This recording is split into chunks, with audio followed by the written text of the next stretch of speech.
MONDAY। এই ওয়ার্ডটিকে মন্ডে না বলে কেন এটিকে মানডে বলা হয়?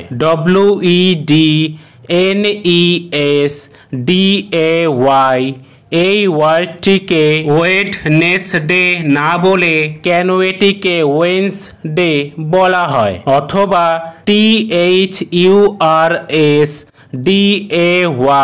এই ওয়ার্ডটিকে থার্সডে না বলে কেন এটিকে থার্সডে বলা হয়? Hello viewers, welcome to my channel SA learning school, যেখানে আপনি শিখবেন স্পোকেন ইংলিশ সহজ সরল বাংলা ভাষায়।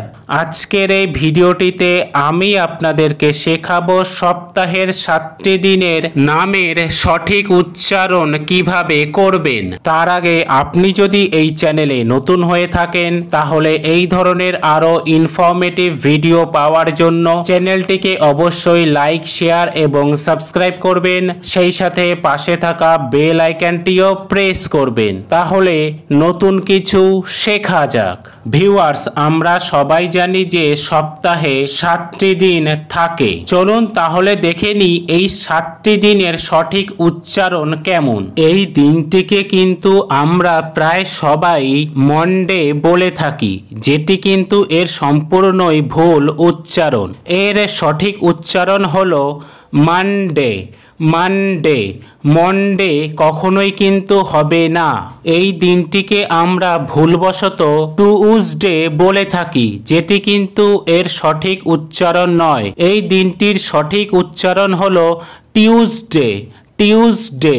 এই দিনটিকেও কিন্তু আমরা প্রায় সবাই ওয়েডনেসডে বলে থাকি, যেটি কিন্তু এর সম্পূর্ণই ভুল উচ্চারণ। এখানে DN একসাথে থাকার কারণে ডি লেটারটির কোনো উচ্চারণ করা হবে না। সেই কারণে এই দিনটিকে বলা হবে ওয়েন্সডে। ওয়েন্সডে।